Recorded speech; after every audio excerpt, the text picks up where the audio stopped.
Were you rubbing your clit at all? Or you're just rubbing the mic? Just rubbing the mic. Fuck. I know. This was recorded at the Media Joint.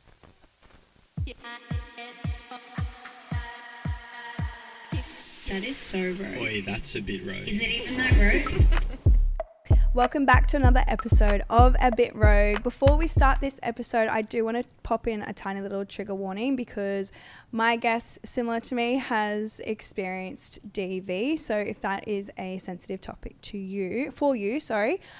maybe skip this one. If you're intrigued by it and want to learn more, have a listen.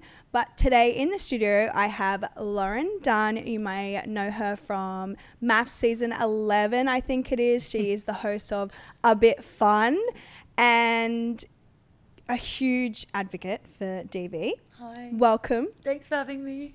Happy to have you in the stew. Did I get that right, season 11? Yeah, I think so. I took it out of my bio as soon as we got our Instagram accounts back. Why? I don't know.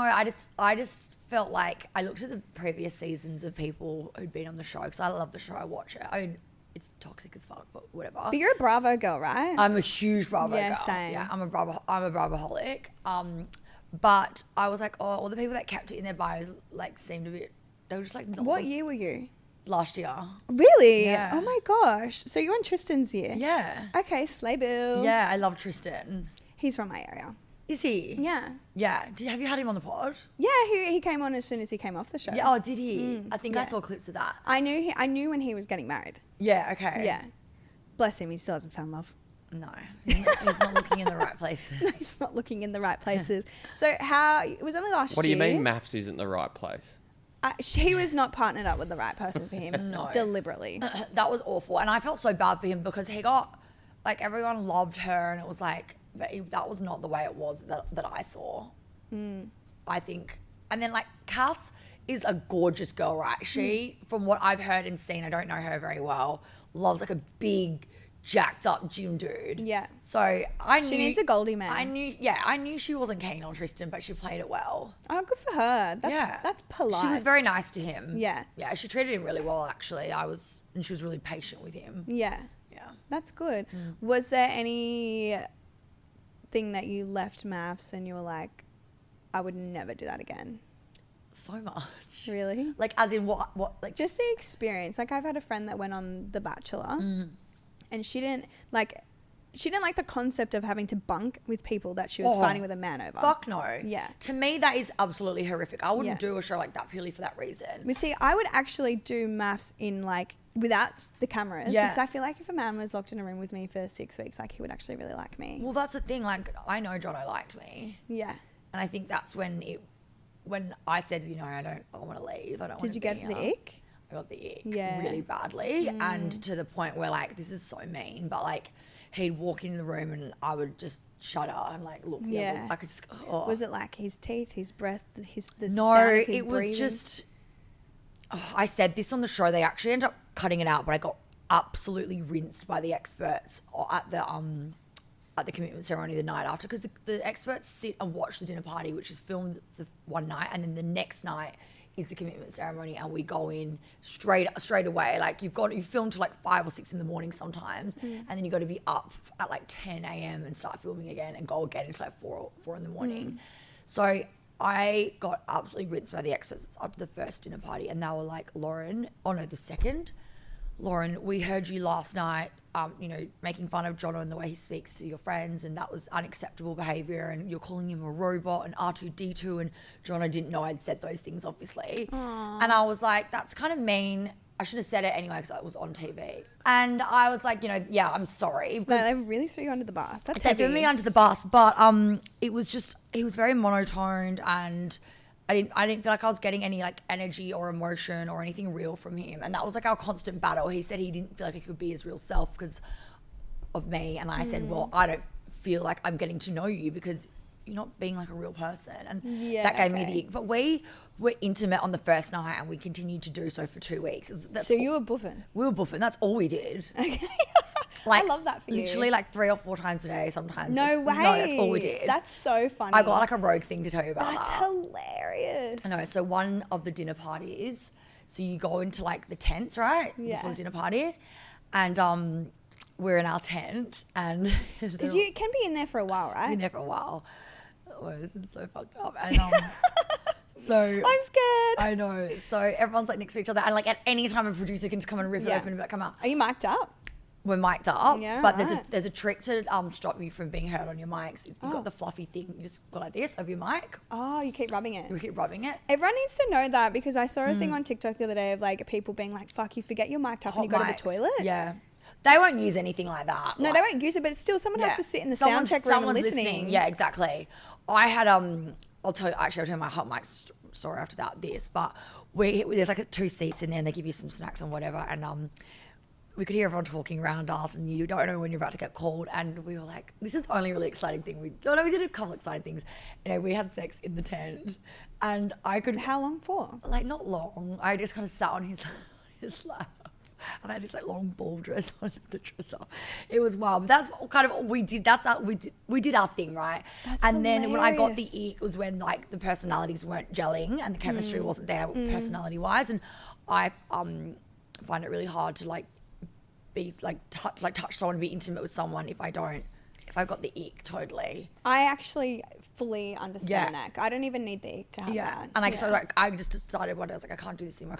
I cut the sex part off, and I think that really rattled him because that was like the only really good thing about our relationship. But the hot mic thing is big because they do use it a lot. I was really aware of it, but there was this one time. What is hot mic? So hot mic is when you're being When it's on air or it's being recorded. yeah, when you're being recorded, but you don't think that if there's a camera not in your face, Yeah. say you go into your room and your mic's still on, Yeah. and you're having a conversation with someone, but Oh yeah, when they film like the hotel door or whatever. yeah, and- you forget yeah. that your sound is on because just because a camera isn't in your face doesn't mean like they Yeah. can't. So they use a lot of that stuff. People get caught out a lot. But So you're doing it, rubbing the mic? yeah, Were you rubbing your clit at all, or you're just rubbing the mic? just rubbing the mic. Fuck. I know. You were taking one for the team dog. Yeah, I know it was wild, but it was funny. I don't know that that's taking one for the team.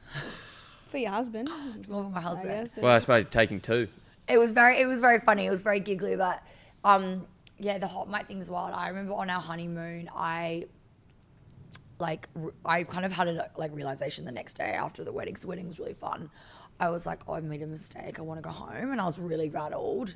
Were And you just having the scaries? I was or- having the scaries, and they deliberately put us in a really isolated location for our honeymoon. So like, a lot of other people went to Fiji. Why? Where'd you go? We went to Mount French, which was beautiful. It was like an hour away from where our wedding was. Our wedding was like in the hinterland in Queensland. Oh wow. Okay. And they took us like an hour away. It was cold.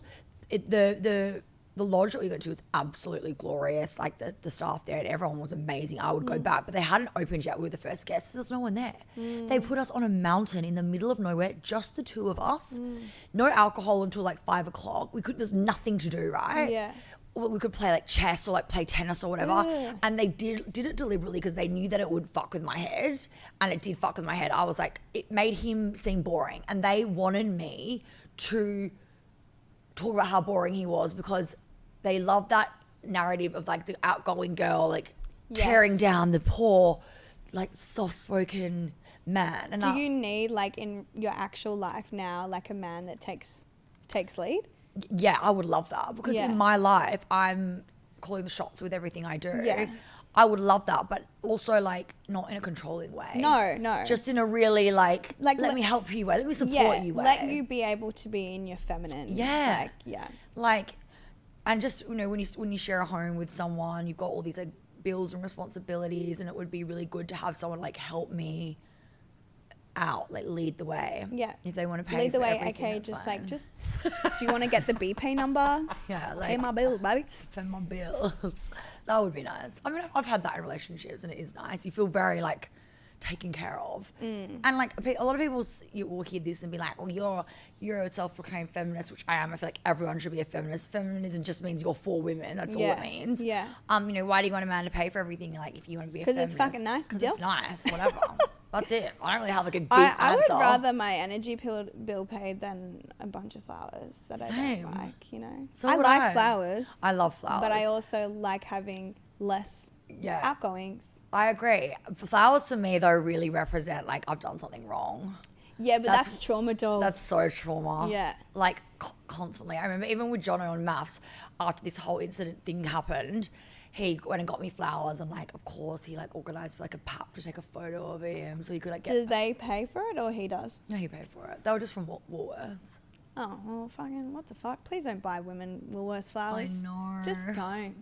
I It takes know. 2 seconds to go to the fucking farmer's market or a bloody flower shop. I know. Please don't buy us flowers from Coles or Woolies or anything like that. I don't want to. I don't want to see the daily flowers. I don't want to see the fucking plastic around them. Take the sticker off. Take the I sticker don't want off. to see that it was $45. Take the sticker off.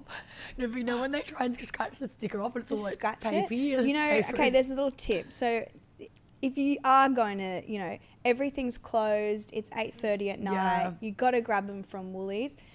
They've got a round sticker, and at the bottom of the sticker is the price tag. Peel slowly, leave the round sticker if need be. Yeah, okay. Stick it to the bottom of your shoe. Yeah. Yeah. But no Woolies and Coles flowers. Please don't. Now, I want to move on to something a little bit more serious. Just because I feel like we are so similar in the sense that, like, we're both working with our local MPs. You are, right? Yeah. You're a huge advocate for DV, but this year we've seen you in the media with some really, really sad stories. And I'm sure you've shared on other podcasts and... Not really, actually. really? No, I've spoken a little bit about it on mine, but you're the first person I've spoken to about it. Yeah. Well, I wanted to briefly read an article by The Age so that you don't really need to tell your story. Okay. Because I know it can be quite... It's hard, like, you know, you go through so much therapy and everything, but when you tell your own story, it can be a little bit triggering. Yeah, it can be. So in May of this year, there was an article about a former, let's say, athlete, because we've got to be careful with what we say around particular controlling men, Yeah. allegedly. Allegedly. I need a shirt that just says allegedly. Sherelle Moody does them. Get her on here and I give know, us some fucking teas. love her so much. So the headline is, there's a former athlete that's charged with assaulting MAFS star Lauren Dunn. And it goes in to say that there was police that were called at a property on a Wednesday morning. And the man was charged with 9 offences, including aggravated assault, deprivation of liberty, making threats and impeding another person's breathing, which is usually suffocation, choking, etc. To give the listeners an idea. This man was held in custody overnight, and long story short, there was evidence of Lauren, which is you. You had injuries across your body, your chest area, and where you were scratched so badly that fingernails had been ripped off. This man was given bail $20,000. And I believe that a lot of the comments are saying allegedly this happened and allegedly this. It's not actually people saying that he was charged, etc. Now, for me as a victim, like, I know how frustrating it is when you've been in that position of needing to call police and they question everything, even with the evidence, because I think what people truly don't understand is you can't just get an AVO or get an ADVO, I should say, without evidence upon evidence. Now, what was your experience with the police like? This is such a good question, and this is something I really wanted to talk about, because this particular experience was worlds apart from my experiences, let's say, would have been about 6 to 8 years ago. It was really good. There was I didn't feel any undertones of victim blaming, questioning, why did you invite him over? None of that. It was really good. And I actually spoke about that publicly and received a lot of comments saying, well, good for you, you've got privilege. That it's not the usual experience. And so I really want to touch on that, because this relationship with my ex-partner, we broke up 2.5 years ago, nearly 3 years ago. And this incident happened while we were broken up, obviously, but when we were together, the whole relationship was marred with domestic violence. And I would call the police at times, neighbours would call the police, friends would call the police, and every time the police would come, I would refuse to make a statement and freak out and not saying, but they treated me like I was this neurotic, unhinged person that deserved. A lot of the time substances were involved. There's a lot of alcohol, fueled by alcohol. But it's not uncommon for victims to feel shame around the police, and it's not uncommon for victims to not want to share evidence, because essentially when the police are called and let's say the matter does go to court and the abuser is charged, it's the police charging them with the matter and you are the witness. You're not even, it's not you versus them, it's them versus the police. That's and I don't think people a lot of don't realize that. So I would often, we've got a lot of like temporary like orders where they separate you. So I would often like defend him and be like, no, nothing happened, and like they'd separate us and talk to us separately, and he would blame me. And so I got one against me once, and every time this would happen, I would have to leave the house, right, and go and stay in like a hotel or whatever, and then he would always come to the hotel. Like it was just such a typical DV relationship. But I felt like I wasn't believed. I remember walking into a police station once after something had happened the night before. I was like, all right, I'm going to do it. I walk in, I sit down, they start asking me questions. I was treated with such hostility, and like it was like because of who my ex was as well in WA is very much into this particular sport, and he was like treated so much better, and he always said to me like, you're a nobody, no one's going to believe anything you say, blah blah blah. And when it came to the police, I truly felt that way. Yes, well the police are not, they're not trauma trained, they're not trauma trained, and they're that's not the DV thing. trained No. either. They are there for criminal matters, which DV is a criminal matter, but when speaking one-on-one with victims, I'm just going to butt in and quickly say that it's such a good point. If you go to the police and you feel shamed, please go to your local DV shelter. There will be someone that will take you to the station and advocate for you. And a lot of the time, there'll be someone on the board that has history with the police in terms of they actually worked in the workforce and they know what it's like. It's corrupt. Yeah. It's full of DV stations. Well, I get messages all the time from women who reach out to me to share their story. Since I've shared my story publicly, people really feel like they can connect with me. And because a lot of people that follow me feel like they know me from seeing me on TV, they feel like that connection with me, which I love and I'm so grateful for. But I actually have so many women, honestly, that either in relationships with police officers and they're like in a DV relationship and they're like, there's nothing we can do. They're so protected by the police and it's so rampant and it's a fact. And it's going on. I had an officer reach out to me, a female officer, and she, when I started, using my platform, because it took me a while. Like I've been, separated from this particular person, like at least 2.5 years. We're the same. Yeah, and like obviously you go back and forth for a bit, and it wasn't until the AVO that I was like done. Oh my God, we're on the same journey, hey, that's like me. Yeah. So I started speaking about it not that long ago because I started working with the MP and all of that. So I felt confident, and I had a police officer reach out and she said, I can't talk about this. I'm going to tell you in quote unquote confidence, but I do what you want with this information. And she said to me that she was at the time a single mum and officer being abused by her officer in charge for sexual assault, physical assault and emotional abuse. And she had reported it multiple times to her superiors, but they wouldn't do anything because it was an officer. Now the weird thing is, I had this officer when I first went to the station, and he told me that unless my abuser was holding a knife to my throat, he would not help me.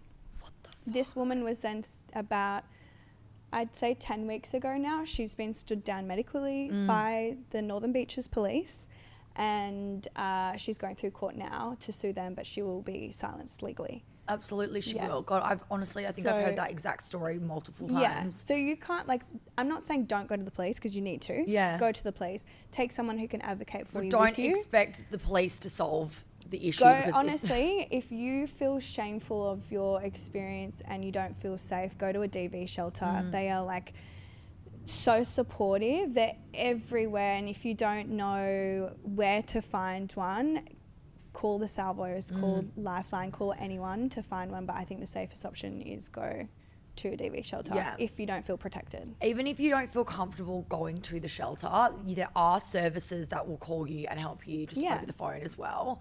But you had a positive experience the last time? Yeah, and I hate saying this, and I feel like wanky saying this. I truly believe it's because of where I am now, and because I've got a platform. Yeah.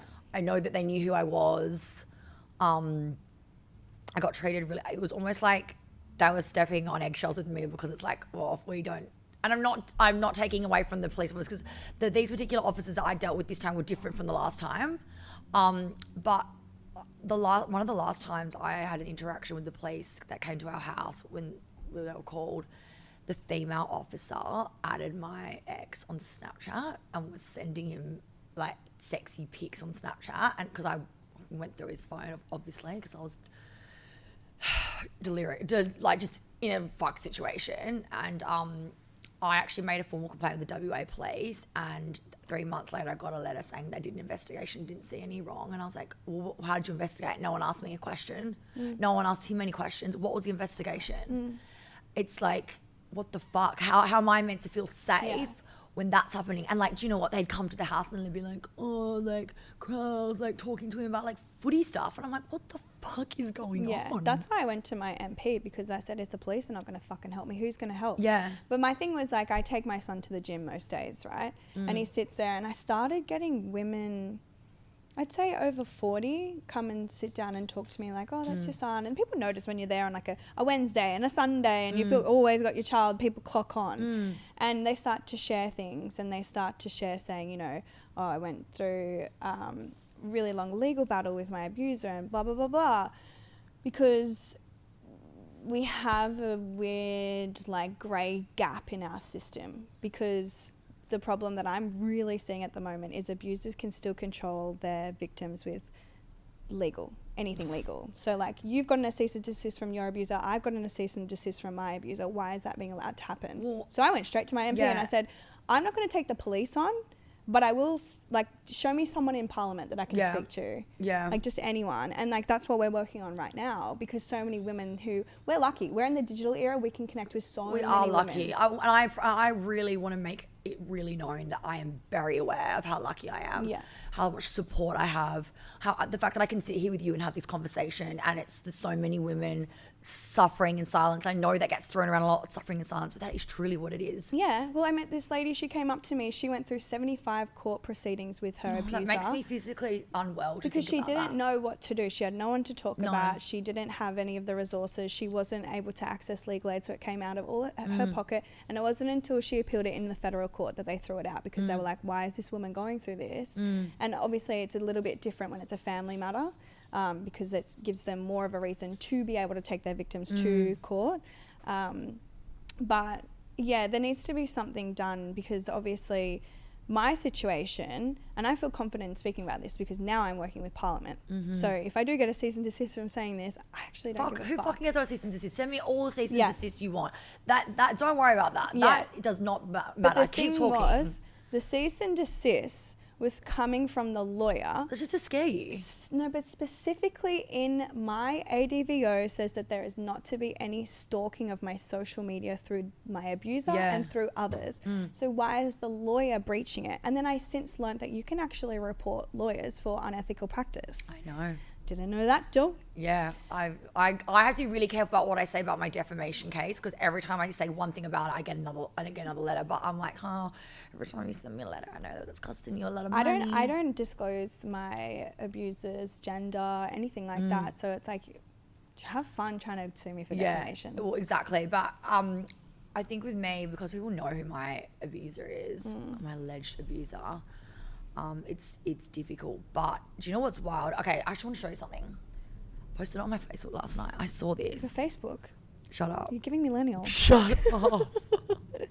I put it on my Facebook because like I've got family in like Scotland, like the old grannies, and my mom's not an old granny. She's very much into the Instagram, whatever. She's even on TikTok. I'm only on Facebook for my grandma. Yeah, that's what I posted it for. And like I'll post like a photo of me looking cute at an event specifically on there. But look at this. I want you to watch this video. No victim of rape bravely sitting in court needs to hear that their offender is a good bloke. And that's why we've just passed laws to limit the use of good character evidence in sexual offences. After a decade of decline under a government that didn't care, We are delivering nation-leading protection for victims. Convicted sexual offenders aren't good blokes. Now Queensland laws reflect that. It's about putting victims of crime back at the heart of our criminal justice system. I love Queensland. Queensland is so forward with DV. The coercive control. That I mean, I have mixed feelings about that. But, you know, because the only person that has been charged with coercive control in Queensland actually was done for, he beat the shit out of the girl. So he was going to be charged for physical assault and, what is it, battery? Yeah. Yeah, anyway. Aggravated assault. And the coercive control wasn't added on. I want to... Do you feel like it was performative? I don't think it was performative. I just think I would love, not because I want it, but I'd be interested to see someone that is charged solely on coercive control. It's such a difficult thing to prove. Again, you know, we're going to see with coercive, but I feel like coercive control, I guess you can prove through like communications, and they've got very clear like guidelines on what coercive control is. If you guys want to look it up, you can Google the legislation, but it's like, I feel like there's so many more people, but people don't really know about, people don't know about it enough. And you know, like domestic violence, not that long ago, I don't know the exact number of years, but was not a criminal issue. It was between the partners in the home. You were allowed to do that, and the police couldn't get involved. Well, funny you say that. So I dated this guy for like a very short 3-4 months. Like I'd say, like maybe 7 years ago. It was very short because he gave me signs of like hectic narcissism and just very aggressive. Yeah. And my cousin was like, oh, you should have just like Googled his court cases, because he had an AVO out on him from an ex for stalking. Oh my God. But worse, he got done for something else. And I didn't know you could look up, you know, people, but he was actually charged, right? See, with my abuser, they tell people that I'm like deluded and this is an ego thing from me, because truly it doesn't matter what people say or people think of me, but it's more from a safety point of view. So in my situation, I was offered a deal. I was offered an additional 2 years protection from their final court date, which was 6 months after the additional AVO, an extra 2 years if I dropped the charges. What? So I dropped the charges. Yeah, the police did this with that person's criminal lawyer. So I dropped the charges, got an additional 2 years, and then when we had another matter open, the first line in their affidavit was that they were allegedly taken to criminal court for things that were never proven to be true. Yeah. And so obviously the magistrate straight away is like, oh, give me a court history, because they'll see on there that I put in a deal for the extra 2 years. Because I just know, like, I'm worried for mine to... I'm not essentially like worried for my safety, but I just feel like... it's just an added stress knowing I don't have that protection. Well, the thing is as well, with these AVOs, they're great to have one, but I've heard actually from the police, because I spoke to the police about mine, because I don't have like an actual proper AVO in place. Part of my ex's bail conditions are that he can't contact me. I can't come within 200 metres, but I live in Sydney, but I also still have my house in Perth, so I go back to Perth a lot. Yeah. He is renting a room or whatever the fuck he's doing, I found out just through people. Yeah. In a house 900 metres from the house that I own, that is my home. Well, even if you had an Section 8 on the AVO, it's still only 200 metres within your home. Isn't that wild? So like, but I actually have never seen it, which is great. And same, but mine's in my freezer. I wrote their name in my freezer, so I reckon that's why. Really? Yeah, dude. I'm full woo-woo like that. You're in the freezer. I don't want to see you down at the shops. I might try that. Yeah, do but it. I feel good living here in Sydney because I don't have to worry. Yeah. And he can't leave the state. He can't travel. Yeah. He can't do anything, which also sucks. I'm like, just go back to where you're from. Just leave Perth. Really? Yeah. Interesting. Yeah, but I don't know. I feel like we're just not, like, women are just not safe. No. Like last night when I went to this event, I was wearing this like mesh dress with like a bodysuit, and the bodysuit was like quite high cut at the back. And I felt so uncomfortable walking down George Street. I couldn't get an Uber because it was like up George Street. You can't drive up George Street. Yeah. And I was going to get the light rail. The light rail stopped because it's construction. So I had to walk all the way. And I had these two tradie guys following me, harassing me, like yelling sexual things at me. And I was like, I knew this would happen. And it did happen. But you know that happens to me when I walk my fucking dogs and I That's wear so clothes. rank. Yeah.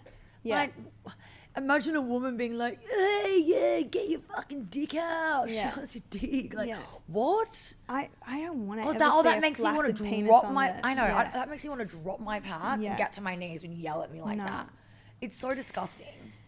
Now, on a lighter note, so is there anything else you actually wanted to add to, you know, anything that you want to say to women that might be experiencing signs of control or an unsafe environment? Is there anything you want to say?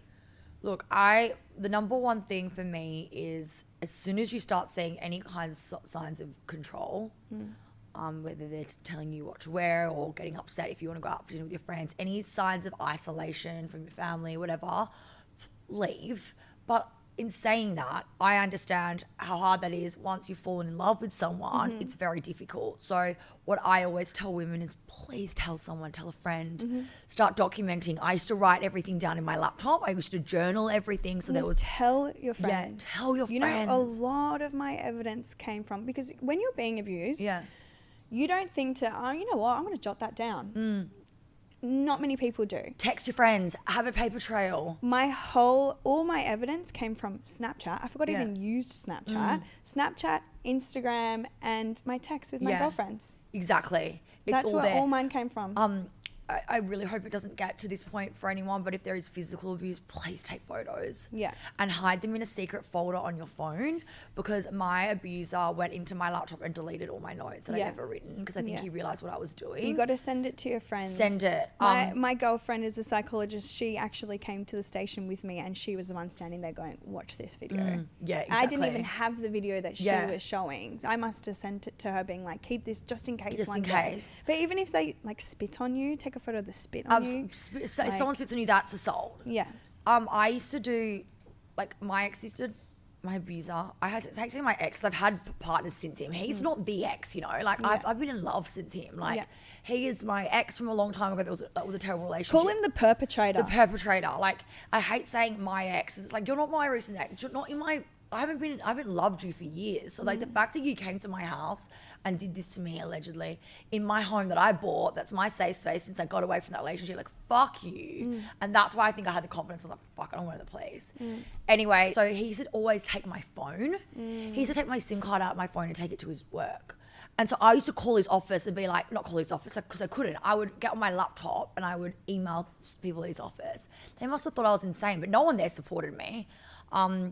And I'd have to walk to the office. But of course they don't, because they have a different facade. Oh my God. Yeah. And so I used to get my laptop, right? And I'd press record. When things started getting, I could see they were escalating, I would record. And I know they say, oh, well, when you know you're being recorded, you act differently. And yeah, I did act differently. I was a lot more calm, because normally I was very reactive. I had very reactive abuse. Is like a huge thing. The police actually told me that revenge evidence is a really big thing, because a lot of victims do experience reactive abuse. Well, there's a video of me. I want to talk about this now because I've spoken about it on my TikTok, but I had to take them down because of my defamation thing.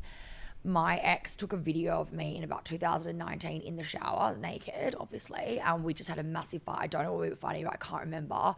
But It's always trivial. I was like smacking my face with a shampoo bottle, just like out of frustration. Like I've self-harmed to release the pain. I mean, I've been through it all.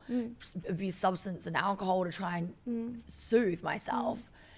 Anyway, he used this video against me for years. If you ever tell anyone, I'm going to show them that video, you did it to yourself. It's like, well, no, mate, I didn't crack the back of my head open with an empty shampoo bottle. The worst thing is he sent it to my parents and was like, this is proof.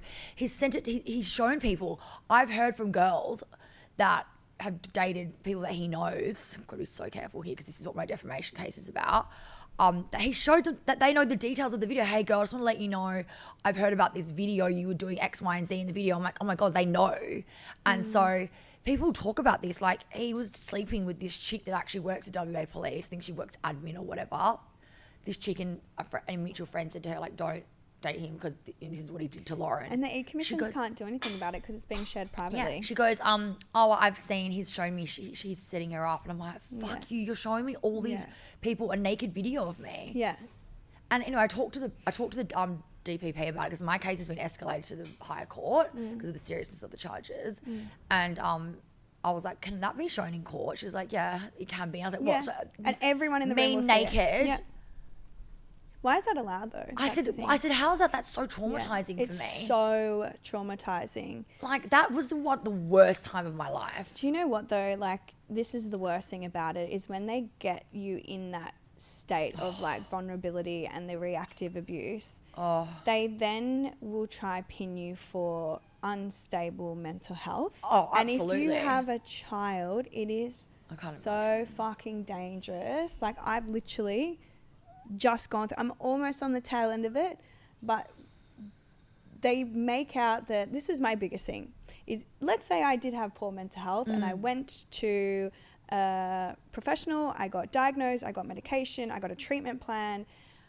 That would be used against me as a parent. And it would then label me as an unfit parent. Yeah. So they use this reactive abuse. Like you just got to be so fucking careful around these people. Just as soon as you see signs, get the fuck out of there. 100%. There's a foundation called With You We Can. And I just want to get this right, but the girl who started it was because she was raped and her experience with the police were horrific and the court system was horrific.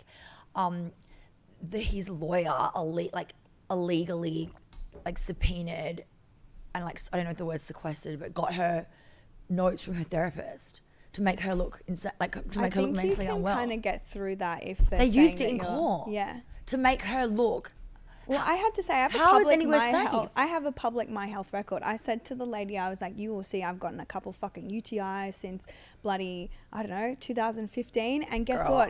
And in between 2015 and now, I've had BB 3 times and I had chlamydia. That's all you're going to find. Literally. That's it. That sounds like mine. No, touch wood, I've never had. No, you don't need that. It's her experience was horrific, and so she's actually doing a campaign at the moment. I just want to read it to you. This is a campaign that she's doing essentially to provide support for people, like what you were saying, to go to a DV shelter so someone can guide you. It says the missing link in Australia's response to sexual violence while encouraging audiences, blah blah blah blah. The key message is essentially it's about encouraging women to report, but also having this guidance of how to report, how to deal with the courts, what kind of support that you need, because it's 7% of women report sexual violence. And I don't know one single woman in my life or at all, even an acquaintance, because we all talk about this stuff, who has never experienced any kind of harassment or sexual violence from a man or any kind of DV. Like, you know how they say, not all men, but it's but all women. Yeah. Do you know what I mean? And there's just, if that is every single woman, why is there not the support in our system for it? We've got all this support for and research for cancer and Alzheimer's and all these things. Where is the support? Every single woman experiences this. So why don't we have this, the support that we need? Yeah. It's because men don't give a fuck about us. I want to add as well before we move on that, if you are in a position where you can't leave, you feel because you would struggle financially, you actually don't need a police report to access fleeing a domestically violent home. And the DV shelters can point you in the right way of where to get those bonds, etc., to help apply for a bond for a new rental or things like that. Because it's expensive, especially if you live in a cap city as well. I think the government do a crisis payment if you're escaping. There's so many different ones, and you don't need a police report to access them. However, let's move on to a more lighter note. Let's do it. I'm ready. Every guest needs to share your rogue moment, Oh doll. my God. Okay. I don't know, what category? Just go full balls to the wall. May as well. It's all out there, doll. I'm trying to think. Can you help me? Fucking in a producer's tent. That was kind of what I was thinking. That's rogue. That is pretty rogue. What else? I've got so many insane rogue stories. When I was a really wild teenager, and there's everything from stealing and crashing cars, trashing hotel rooms. I got locked in, not locked, but I got stuck in the Canadian embassy in Cuba. What? Why? Yeah. So when I was 19, I went to Mexico with a friend of mine.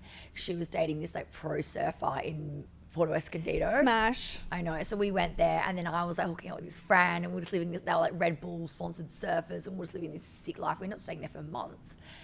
Anyway, we ended up having to leave the town because like my friend hooked up with another guy in the town, and it was just like a small town, and it all just fucking blew up. So we're like, we got to get the fuck out of here. So when we went to Mexico though, Mexican Airlines like went bust while we were there. So it was so hard to get anywhere. So we found this random airline. We flew to Cuba, and we didn't really know much about it. We were going to do like a few days in Old Town Havana and then go to like the more resort, like tourist part. So I didn't have a bank card. I think I'd lost it. So we were using her card. And so we took out enough cash for like the first few days, paid for the first few nights at the hotel, go out, have a great time, go to like a salsa club, do our thing. It's very scary there because it was communist at the time, right? Very communist, you know. At one point we went to get in a taxi and this guy ran up to us and put our bags in the boot and was like, get out of that, that's not a taxi, that's a random, they're going to fucking kidnap you. Like it was very up and down. Anyway, on the third day we're like, all right, we need cash because everything was cash there at the time. And so we go to we get in a taxi and we go to an ATM. ATM wasn't working. Oh, it's weird, all right, we'll go to the next one. Off we go to the next one, not working. All right, it's getting weird. After the 5th ATM, we start freaking out. So we get taken to a bank. They were like, no, your bank card is American affiliated, which means we can't access your money because of the trade embargo with America at the time.